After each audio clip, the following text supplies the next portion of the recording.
กับสบายดีทุกคนเนาะคลิปนี้ก็พาทุกคนมาชมบรรยากาศ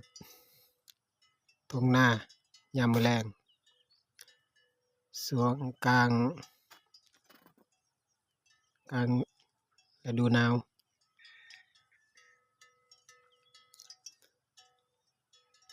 บรรยากาศทุ่งนายามแลงพามาเบิ่งฝูงงัวเราหากินหญ้ายามมื้อแลงฝูงงัวฝูงแบะตัวไก่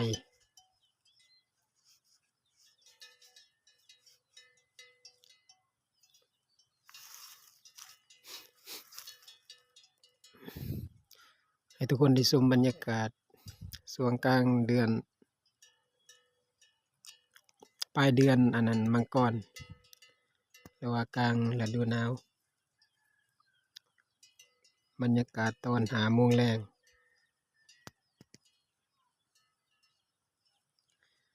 พาทุกคนมาสัมผัสบรรยากาศทุ่งนายามแลง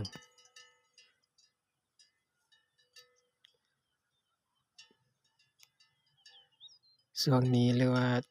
ยามนี้ก็สิเป็นฤดูแล้ง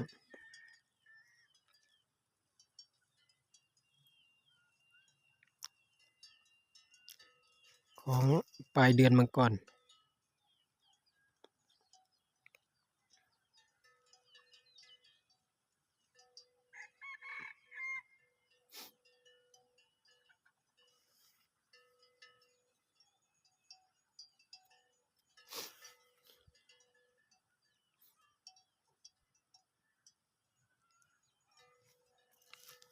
หลังจากไปเฮ็ดงานหรือว่าเฮ็ดเวียกมาเมื่อยๆก็ได้ออกมาสูดบรรยากาศทุ่งไร่ทุ่งนายามมื้อแลงก็มีความสุขอีกแบบหนึ่งเนาะทุกคนเฮาเฮ็ดเวียกมาเมื่อยๆก็ได้มาออกมาสูดบรรยากาศบริสุทธิ์อยู่ทุ่งไร่ทุ่งนามาชมงัวควายหรือว่าแพะกินหญ้าเขาก็มีความสุขอีกแบบหนึ่งหลังจากเฮ็ดเวียกมา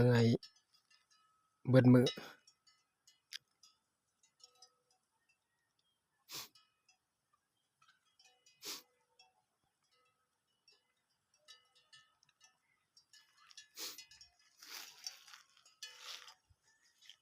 ก็คือเก่าสำหรับทุกคนที่เขามารับชมคลิปนี้หรือว่าเบิ่งคลิปนี้ก็ฝากเป็นกำลังใจกดไลค์กด Subscribe หรือว่ากดติดตามเนาะสำหรับทุกคนที่เขามาหรือว่ากดไลค์กด Subscribe แล้วก็ขอบใจหลายๆแล้วก็ขอบคุณหลายๆที่เป็นกำลังใจเพื่อให้ผมได้ทำคลิปต่อไปเนาะ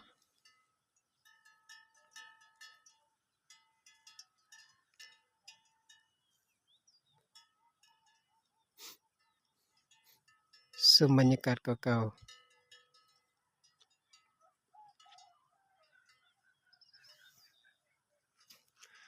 ช่วงแรงๆ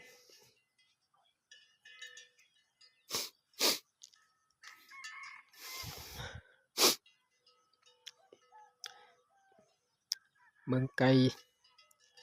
เขี่ยกินเหยื่อยามมื้อแลงก่อนเขานอนมื้อนี้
คลิปนี้ก็สิยาวแน่เด้อทุกคน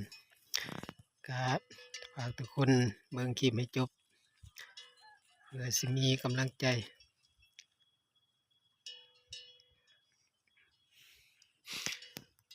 เบิ่งคลิปให้จบเพื่อเป็นกำลังใจเนาะให้ผมได้มีกำลังใจเฮ็ดคลิป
ยังแบะบ่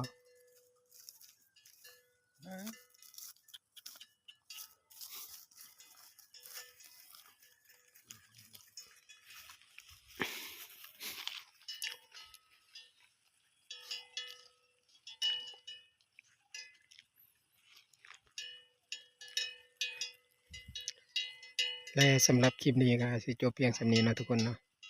สุดท้ายก็คือเก่าฝากเป็นกำลังใจกดไลค์กด Subscribe หรือว่ากดติดตามเพื่อเป็นกำลังใจให้ผมในการทำคลิปต่อไปเนาะขอบคุณครับพบกันคลิปต่อไป